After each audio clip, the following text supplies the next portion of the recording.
Saludos a todos y doy gracias a Dios una vez más por estar aquí, y vamos a entrar en la palabra del Señor. Decía este último canto, Él conoce nuestro camino, ¿verdad? Y eso es algo que tú que estás aquí en esta mañana debes de entender, que Él sabe todo de ti. Él sabe tus luchas, sabe tus pruebas, tus tribulaciones, tus cargas, tus debilidades, tus pecados, todo sabe de ti, amén. Aquí hay, gracias hermano. Y no hay nada que podamos ocultar de Él. Él conoce exactamente dónde está nuestro corazón. Y lo bueno es que Él no está aquí para, enjuiciarnos o castigarnos o hacernos pagar, ¿verdad?, por nuestros errores y echarnos en cara nuestra debilidad, nuestra falta de fidelidad. Él solamente quiere que en esta mañana nos atrevamos a rendirnos a Él, a reconocer nuestra condición, porque delante de Él no podemos aparentar nada, y Él sabe que sin Él no podemos. O sea, todos estamos en la misma condición. Aquí no hay super cristianos. Aquí todos estamos en la misma condición y todos dependemos de Él. O sea, ¿de qué te avergüenzas o de qué hoy que van a pensar? No. Hay que sincerarnos delante de Dios. Hay que reconocer, como dice el canto, hay que rendirnos.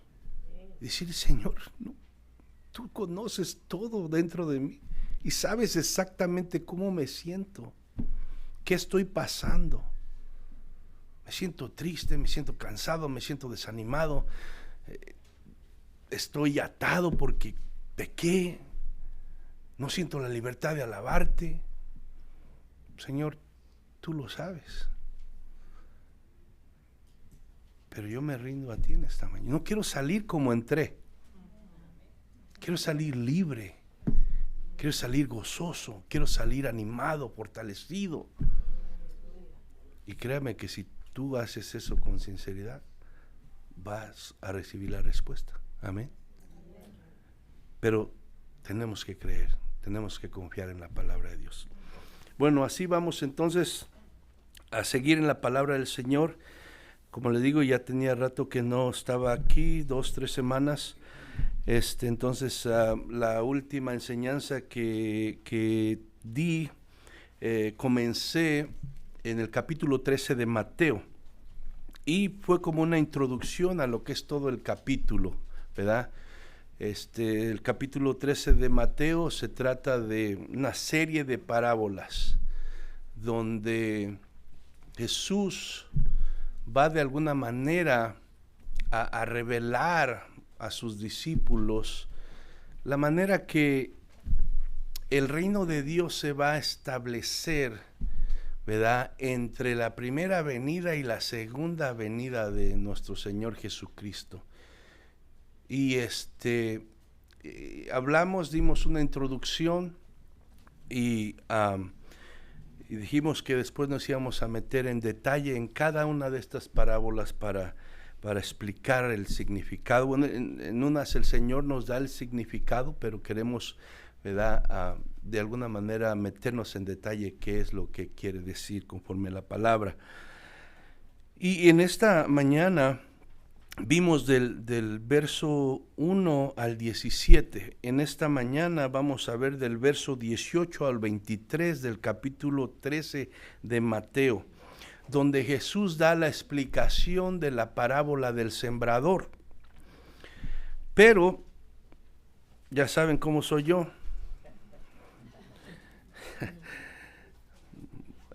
Voy a partirlo en dos, ¿verdad?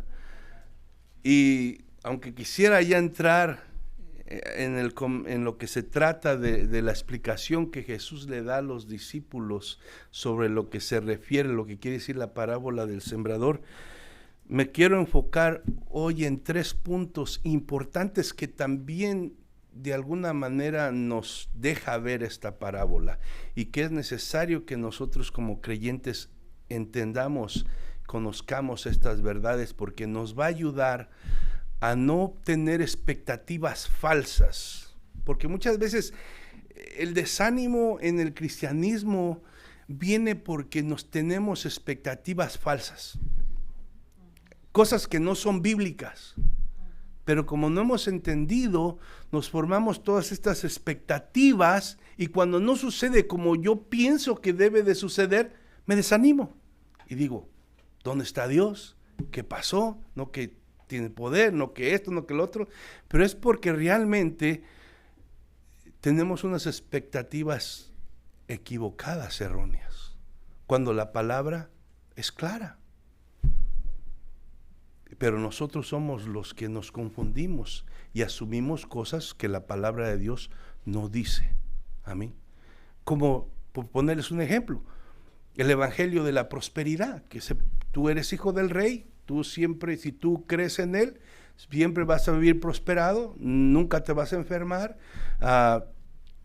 te va a ir bien, porque el que tiene fe en todo le va bien y no va a pasar. La Biblia nunca dice eso.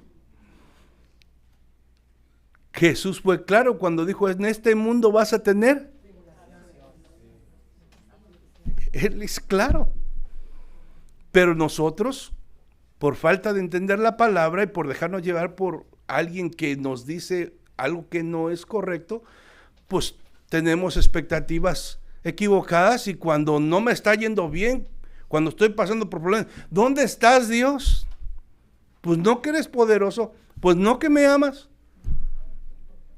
Pero es por las falsas expectativas y el mal entendimiento que yo tengo de la palabra de Dios. Amén. Entonces, por eso antes de entrar a la explicación quisiera estos 3 puntos que son importantes porque tienen que ver con la evangelización, tienen que ver con la respuesta de las personas cuando se predica el evangelio. Amén. Y quisiera que viéramos eso. Entonces, capítulo 13 de Mateo, verso 18 al 23, lo voy a leer, aunque no me voy a meter en eso hasta la semana que viene. Dice el verso 18, oíd pues vosotros la parábola del sembrador. Cuando alguno oye la palabra del reino y no la entiende, viene el malo y arrebata lo que fue sembrado en su corazón. Este es el que fue sembrado junto al camino. Y el que fue sembrado en pedregales, este es el que oye la palabra, y al momento la recibe con gozo, pero no tiene raíz en sí, sino que es de corta duración, pues al venir la aflicción o la persecución por causa de la palabra, luego tropieza. El que fue sembrado entre espinos, este es el que oye la palabra, pero el afán de este siglo y el engaño de las riquezas ahogan la palabra y se hace infructuosa. Mas el que fue sembrado en buena tierra, este es el que oye y entiende la palabra y da fruto y produce a 100, a 60 y a 30 por uno. Padre, gracias. En esta mañana pedimos, Señor, que seas tú por medio de tu Espíritu revelándonos las verdades de tu reino a través de tu palabra, Señor. Abre nuestros oídos espirituales, prepara nuestros corazones para recibir tu verdad y ayúdanos a entender, Señor, lo que tú nos quieres decir, lo que nos enseñas, para que nuestras vidas sean fortalecidas, sean guiadas por la verdad, Señor, porque tú eres la verdad, la única verdad verdadera. Y así nuestras vidas, Señor, se fundamenten sobre esa verdad y podamos caminar en medio de lo que pueda venir, Señor. Mi Dios, nosotros podamos permanecer firmes y no seamos desviados, no seamos engañados, no seamos frustrados, Padre, por los acontecimientos, circunstancias, cosas que se oigan, sino que nosotros confiemos en lo que tu palabra dice, Padre. En el nombre de Cristo Jesús Te lo pido y te doy gracias, Señor. Amén y amén. Bueno, entonces, como les decía, hermanos, en el capítulo 13 de Mateo, compartía la vez pasada, se ve un cambio en la forma que Jesús ahora va a ministrar, va a compartir el evangelio de como lo estaba haciendo hasta ese momento. Hay un cambio que podemos ver y explicamos la clase pasada, la enseñanza pasada, que ese cambio es debido a que de alguna manera el juicio de Dios se empieza a implementar a causa de la incredulidad y la dureza de corazón de todos aquellos que estaban oyendo la palabra, pero a pesar de oír la palabra, a pesar de oír las enseñanzas, a pesar de ver los milagros de Jesucristo, seguían ellos, ¿verdad?, empeñados en rechazar, ¿verdad?, la verdad de Jesucristo como el Hijo de Dios, como el Mesías, ¿verdad?, prometido, como el Rey que Dios había dicho que iba a mandar. Amén. Entonces, la determinación de Jesús de ahí, ¿verdad?, de hablar de ahí en adelante en parábolas, ¿verdad?, vemos entonces que es debido a un tipo de juicio que empieza por la dureza de corazón y el rechazo que la gente ha tenido hacia su mensaje del evangelio. Es en respuesta, ¿verdad?, al rechazo de la invitación a entrar al reino de Dios, a pesar de todas las evidencias que Jesús está dando, ¿verdad? Y por eso entonces las parábolas vienen a ser como un tipo de juicio por la incredulidad de estas personas. Entonces, por tanto, ahora las verdades espirituales del reino de Dios ya no serían, ¿verdad?, de alguna manera expresadas por Jesús abiertamente a todos, sino serían escondidas de algunos. Y dice que viendo no verían y oyendo no oirían. ¿Por qué? Porque ellos intencionalmente decidieron en su corazón no creer a las evidencias y no tomar las oportunidades que Jesús les dio a todos por igual. Amén. Entonces, pero vemos que a unos se les es escondido ahora la revelación del mensaje del evangelio, que son las buenas nuevas de salvación. Pero vemos que también Jesús les dice a sus discípulos que ellos eran bienaventurados, ¿verdad?, que ellos eran el grupo a los cuales, ¿verdad?, sí se les iba a revelar las verdades del reino. ¿Por qué? Porque ellos sinceramente estaban siguiendo a Jesús, porque ellos sinceramente habían puesto su fe en el Señor Jesucristo, porque ellos sinceramente creían que Él era el Mesías prometido. Entonces, por cuanto ellos de corazón estaban siguiendo a Jesús, a ellos sí se les iba a revelar las verdades del reino de Dios.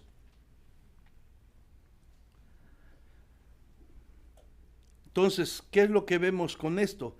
Que en el ministerio de Jesús, al compartir, ¿verdad?, las buenas nuevas, hay una separación de dos grupos. El grupo que se le concede el privilegio y la bendición de entender las verdades del reino, y el otro grupo al cual se le esconde estas mismas verdades.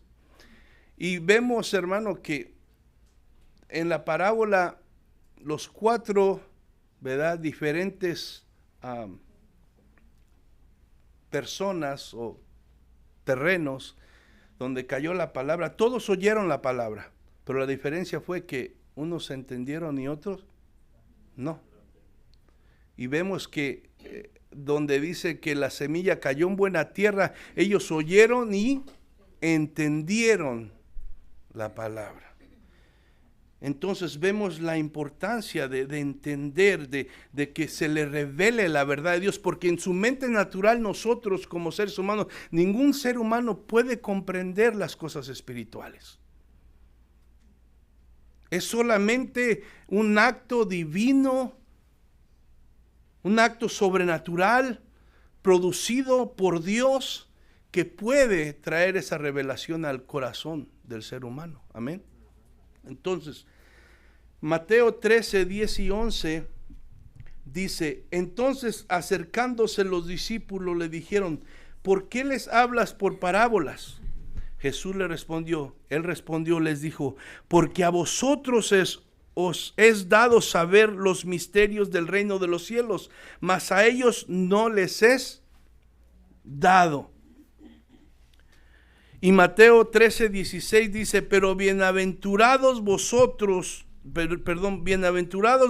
ojos porque ven y vuestros oídos porque oyen. Entonces vemos aquí la división de estos dos grupos, donde a uno se les va a ocultar la verdad del reino de Dios y a otros se les va a revelar. Entonces, hermano, como dije en la enseñanza pasada y lo vuelvo a repetir, esto no quiere decir, esto no se trata de que Dios haga excepción de personas o discrimine a alguien o haga las cosas porque tiene favoritismo con alguien. No se trata nada de eso, sino es la actitud de cada corazón, hermano, la que determina, hermano, eso, que se le esconda o que se le revele la verdad de Dios. Si un corazón se empeña en rechazar la compasiva misericordia, ¿verdad?, de Dios, si un corazón se empeña en rechazar la invitación de venir a ser parte del reino de Dios,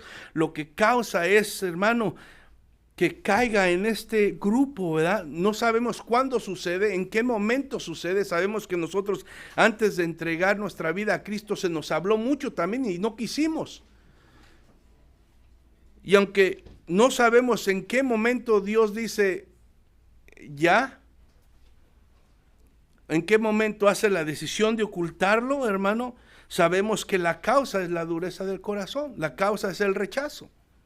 Entonces, si yo no sé cuándo va a pasar eso, ¿verdad?, no me conviene a mí estar tentando a Dios, sino me conviene a mí, ¿verdad?, poner mi fe en lo que la palabra de Dios dice, hermano. Entonces, lo que causa la decisión no es que Dios haga acepción de personas o que Dios tenga favoritismo, sino es la actitud del corazón que rechaza una y otra vez constantemente la invitación a ser parte del reino de Dios y rehúsa poner su fe en Jesucristo como Señor y Salvador. Eso es la causa de lo que se hace estos dos grupos que acabamos de ver aquí, ¿verdad? Entonces, hablando de entendimiento a las verdades del reino de Dios, la parábola del sembrador, hermano, nos muestra, como les decía, 4 tipos de oidores, pero de los 4 solo uno oyó y entendió. Los otros 3 oyeron de igual manera el mensaje del reino, pero no entendieron. Y vamos a leer parte del pasaje que leíamos la vez anterior, del capítulo 13 ahí mismo, pero verso 3 al 9, dice, y les habló muchas cosas por parábolas, diciendo, he aquí el sembrador salió a sembrar, y mientras sembraba, parte de la semilla cayó junto al camino, y vinieron las aves y la comieron. Parte cayó en pedregales, donde no había mucha tierra, y brotó pronto, porque no tenía profundidad de tierra. Pero salido el sol se quemó, y porque no tenía raíz, se secó. Y parte cayó entre espinos, y los espinos crecieron y la ahogaron. Pero parte cayó en buena tierra, y dio fruto, cual al 100, cual al 60, y cual al 30%. El que tiene oídos para oír, oiga, dice su palabra. Entonces, por tanto, hermanos, antes de, como les digo, de entrar en detalle a la respuesta que Jesús, ¿verdad?, da a la petición de sus discípulos de que les explicara la parábola, como le digo, hay tres cosas, tres puntos importantes que quisiera que meditáramos en este día. Todos los que seguimos a Jesucristo, hermano, debemos meditar en esto, y son en lo que me quiero concentrar en esta enseñanza. Primeramente, hermano, el capítulo 13 tiene 7 parábolas, como les digo, que nos muestra Mateo en este capítulo 13. Nos hablan del reino de los cielos y las expectativas de todo creyente, que todo creyente debe tener respecto a su propagación en el periodo entre la primera y la segunda venida. Sí, las 6 de esas 7 parábolas nos muestran que el reino de Dios va a estar siendo establecido aquí en la tierra entre la primera y la segunda venida de Cristo. ¿Cómo? De una manera espiritual en los corazones de todos aquellos que ponen su fe en el Señor Jesucristo. Amén. De esa manera se establece el reino de Dios en este momento hasta que el Señor venga una vez más en esta tierra, en los corazones de aquellos que ponen su fe en el Señor Jesucristo. Y estas 6 parábolas que nos hablan del reino de los cielos, porque dice Jesús, ¿a qué compararé o a qué semejante el reino de los cielos? Y luego nos habla de la parábola del trigo y la cizaña, nos habla de la parábola de la semilla de mostaza, nos habla de la levadura y nos habla de varias cosas que las hace semejantes o las compara o las ilustra para que nosotros podamos tener un entendimiento de cómo será, ¿verdad?, ese establecimiento del reino de Dios. ¿Qué debemos de esperar, verdad? Y la cizaña, la parábola del trigo y la cizaña nos deja ver que es imposible, hermano, ¿verdad?, que en este tiempo la cizaña no se mezcle con el trigo. ¿Qué quiere decir? Que en las iglesias cristianas, ¿verdad?, donde supuestamente debe haber puro verdadero creyente, no va a ser así. No va a haber así, no va a ser así. O sea, y no es nada que podamos hacer. El Señor ya dijo que así va a ser. Y tú y yo no tenemos ni la sabiduría, ni el conocimiento, ni sabemos los corazones como para poder decir, tú sí, tú no, eso no nos corresponde. Porque solo Dios conoce el corazón.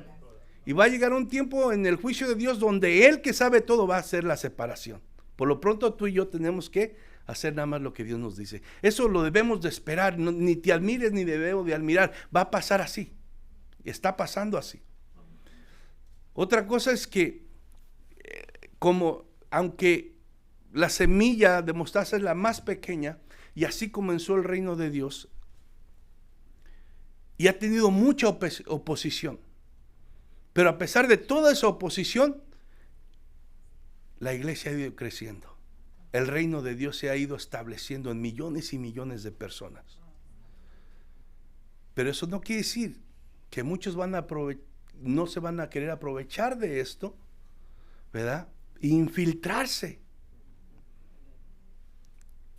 con un corazón que verdaderamente no está arrepentido y lo que busca, ¿verdad?, son beneficios y usa, ¿verdad?, la fe para engañar, para dañar y para destruir. Hay muchas cosas que vamos a ir viendo en detalle, pero nada más les digo, todo esto nos muestra cómo va a ser. Jesucristo de alguna manera no quiere que nosotros seamos ignorantes para que nos forjemos, como digo, expectativas equivocadas, sino sepamos lo que va a suceder, amén, para que no nos evite de seguir adelante y nos desanimamos. Pero en esta primera parábola, la cual es la parábola del sembrador, lo que Jesús nos deja en claro de antemano es la realidad de lo que va a suceder cuando nosotros compartemos el evangelio de Jesucristo. Es algo importante, muy importante.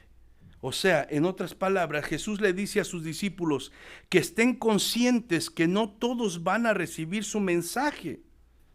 Es más, si nos basamos por esta parábola, la mayoría de la gente no va a recibir el mensaje de Dios. La mayoría de la gente no va a entender, no va a querer, va a rechazar la invitación al reino de Dios, va a despreciar el evangelio, la mayoría. Porque si vemos solamente, consideramos 4 partes, y una parte es un 25%, quiere decir que un 75%, que es la mayoría, amén. Pero de repente, como creyentes o alguien nos puede emocionar y proclamamos y declaramos todo México convertido para Cristo y nos emocionamos y gloria a Dios. Y qué bueno, debe haber ese deseo. Pero la realidad es que no va a pasar. No va a pasar.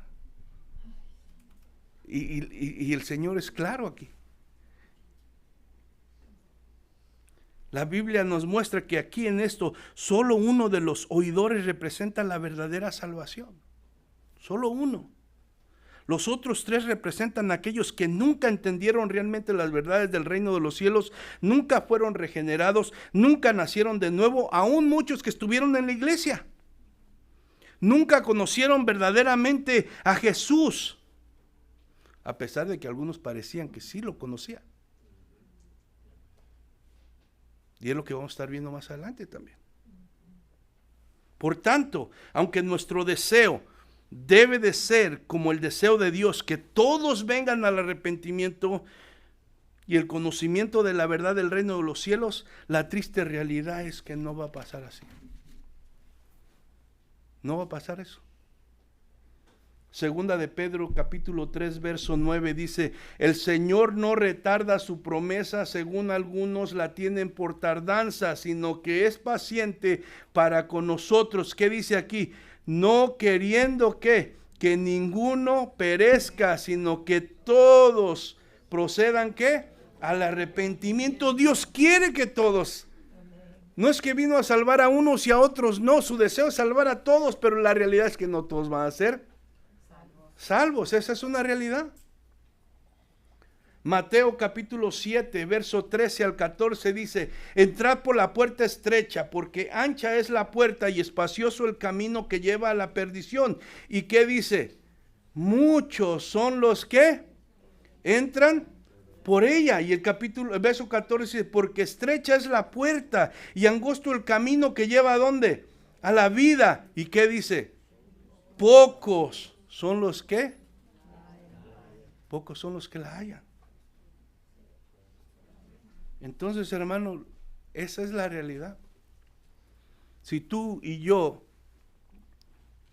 nos vamos a desanimar porque vamos y predicamos la palabra y no vemos que todos la reciben, se convierten, y eso ya me va a desmoralizar y me va a desanimar de hacerlo, hermano, no estás entendiendo la palabra. Jesucristo está haciendo claro, no todos se van a salvar, muchos van a rechazar. Eso no te debe desanimar a ti y a mí de compartir el mensaje de Dios. En segundo lugar, hermano, esta parábola nos enseña que los resultados de la respuesta de la gente a la invitación a ser parte del reino de Dios no depende o no tiene nada que ver con el que siembra la semilla, o sea, la palabra de Dios.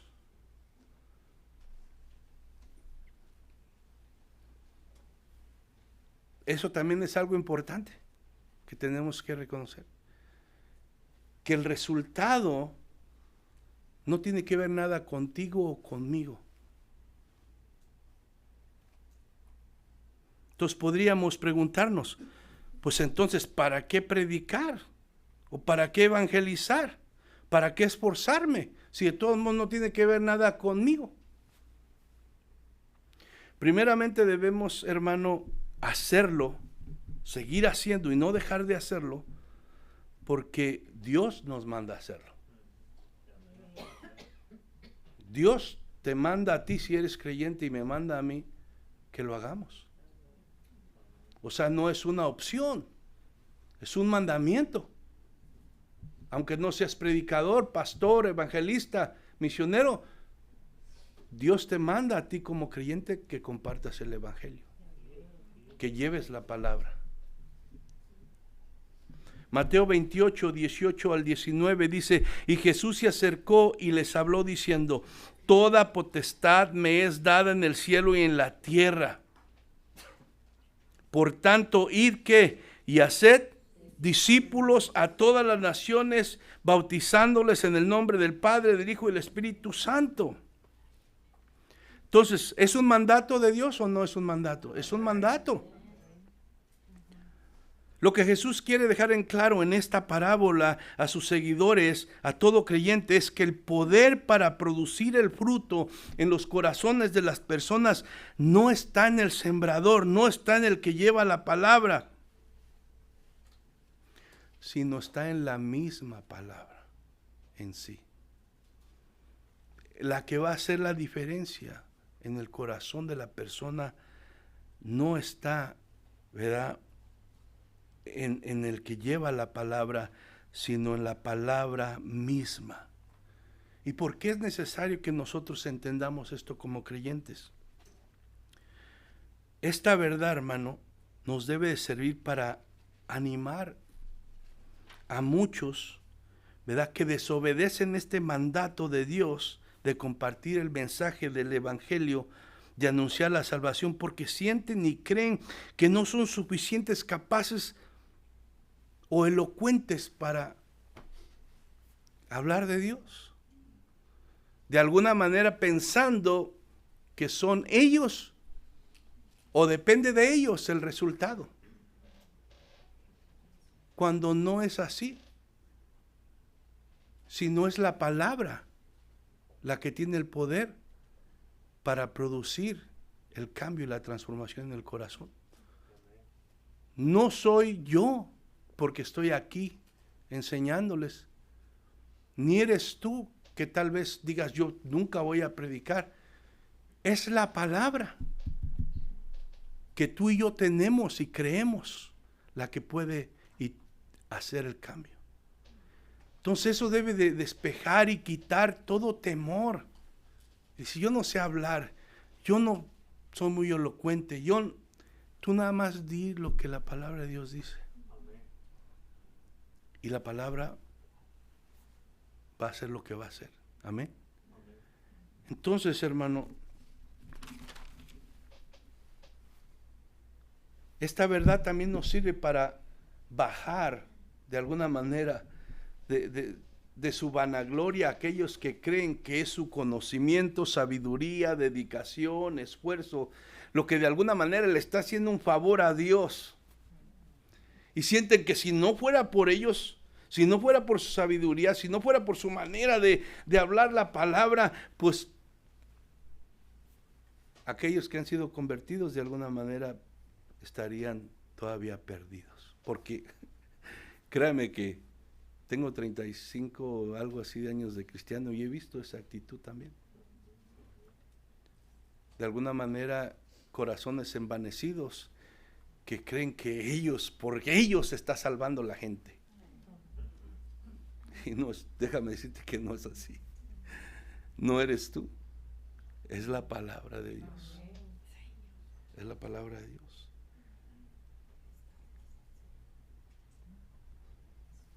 Por mí se salvaron, porque yo fui, porque yo hice. No, esa es una mentira, es la palabra de Dios.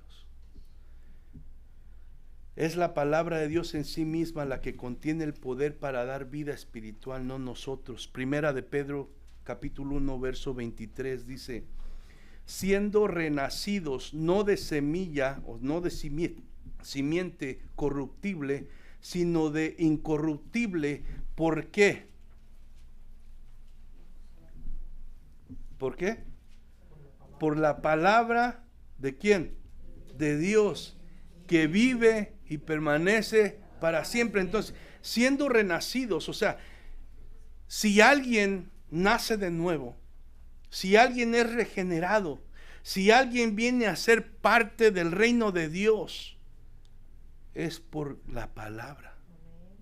Porque dice, siendo renacidos, no de simiente corruptible, no se trata de nada humano, natural, sino de incorruptible, del poder de Dios obrando por su palabra.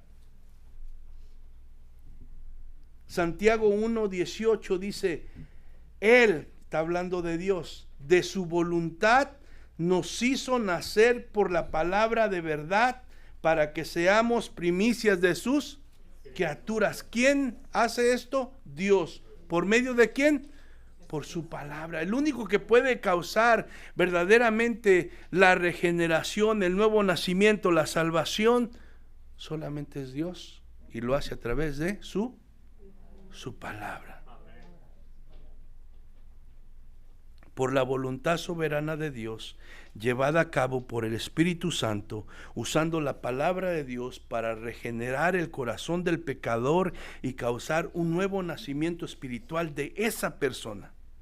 Solo la palabra de Dios, sin la ayuda de ninguna otra cosa, tiene el poder para producir la vida.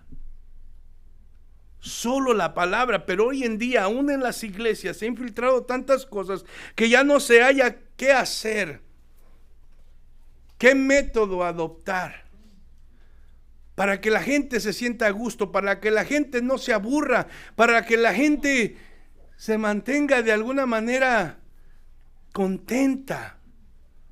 Porque si le predico pura palabra, pues se va a aburrir, se va a dormir, como algunos están durmiendo ahorita.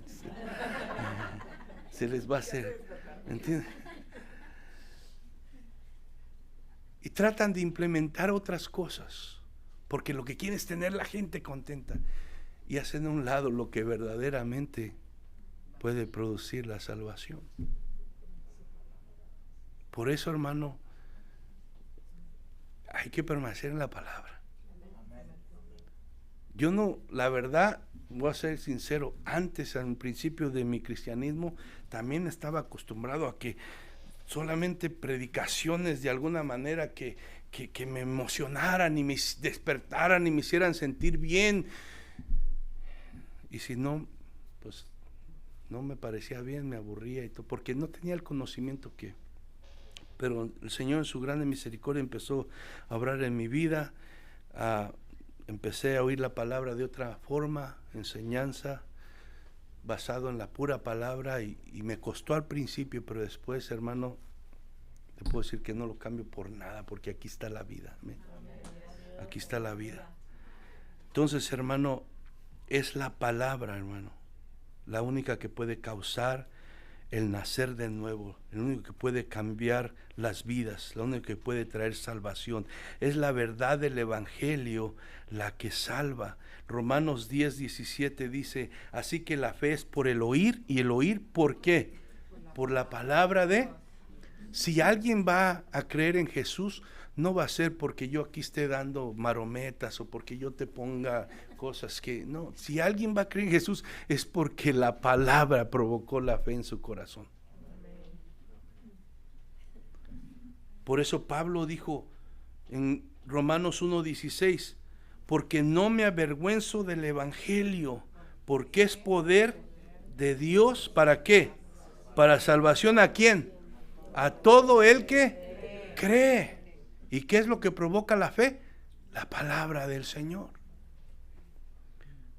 Al judío primeramente dice, y también al griego, o sea, para todos. Por tanto, no se trata de que nosotros convenzamos a las personas o busquemos formas de cómo mover sus emociones para que hagan una decisión motivada en un momento de emoción solamente, sino que debemos hacer nuestra parte, hablar la palabra y confiar en el poder de ella, dejarlo en las manos de Dios, hermano. Eso es lo que tenemos que...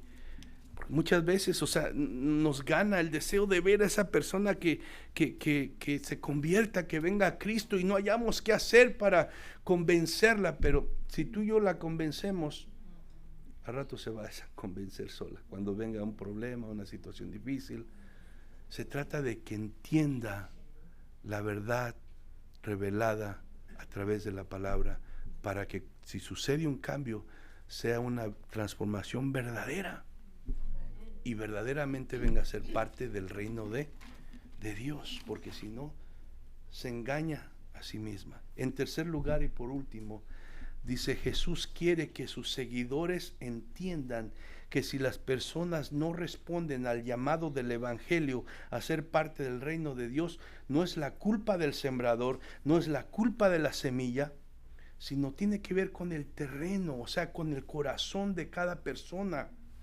el corazón de cada persona, su actitud hacia la palabra de Dios es lo que va a determinar su condición espiritual. No es que Dios no tenga poder, o Dios no sea bueno, o Dios no sea misericordioso. No es que la palabra de repente dejó de trabajar o no tenga el poder para obrar, no. El resultado de la condición espiritual de cada persona va a depender de su corazón, de su actitud. En esta parábola está claro que Jesús es el sembrador. Esto nos lo demuestra Mateo en el contexto de la parábola que sigue después de esta, la parábola del trigo y la cizaña. Mateo 13, versos 36 y 37 dice: entonces, despedida la gente, entró Jesús en la casa, y acercándose él a sus discípulos le dijeron: explícanos la parábola de la cizaña del campo. Respondió él, les dijo: el que siembra la buena semilla es el Hijo del Hombre. Entonces ahí vemos que entonces el sembrador, ¿quién es? Jesucristo. Ahora, tenemos claro eso, pero también tenemos claro que la semilla es ¿qué? La palabra de Dios. Por tanto, no hay defecto ni en el sembrador ni en la semilla, la palabra de Dios. Por esa razón, en esta parábola, el enfoque de Jesús no está en el sembrador, no está en la semilla, sino está en el tipo de tierra en la cual cae la semilla que se siembra. Ahí está el enfoque de esta parábola. En otras palabras, aunque el sembrador está sembrando y la palabra sigue llevándose a todo el mundo, y la palabra tiene la capacidad para producir el fruto, todo va a depender de la actitud y la disposición del corazón para recibir la palabra de Dios. Jesús, hermano, ha encomendado una misión a sus discípulos. Nos manda ¿qué? Sembrar la semilla que es la palabra de Dios. Pero también a través de esta parábola nos deja ver, hermano, que el resultado no está en nuestras manos. No te angusties, no pierdas el sueño, no, hermano. Tú haz lo que dice la palabra y lo demás déjalo en las manos de Dios. Entonces, el resultado no está en nuestras manos, no depende de nosotros, sino de la condición de la tierra en donde cae, o sea, el corazón de la que lo oye. El ejemplo de esto, hermano, lo podemos ver en el propio ministerio del Jesús aquí en la tierra. Ese es el ejemplo, ¿verdad? Podemos ver en el propio ministerio de Jesús, cuando Jesús proclamó el evangelio y anunció la llegada del reino de Dios, haciendo la invitación a ser parte de él, ¿qué pasó? También tuvo que enfrentar 4 tipos de oyentes, hermano. Amén. Entonces, recibió 4 tipos de respuestas a los que vemos en la parábola del sembrador a su llamado. Dice, podemos ver aquí, en primer lugar, la que cayó junto al camino representa a los líderes religiosos que endurecieron su corazón y se empeñaron a rechazar a Jesús. La que cayó en pedregales representa a las multitudes que parecían seguir a Jesús de verdad, pero en realidad solo los motivaba los beneficios que podían recibir de Jesús al ver sus milagros. La que cayó entre espinos representa a aquellos que, como el joven rico, se acercaron a Jesús deseando estar bien con Dios, pero su amor a este mundo y a las riquezas fue mayor que el deseo de estar con Dios. Y la que cayó en buena tierra representa a sus discípulos, aquellos que oyeron y entendieron y recibieron la invitación a ser parte del reino de Dios y se dispusieron a seguir a Jesús y a someterse a sus enseñanzas, y sus vidas fueron transformadas.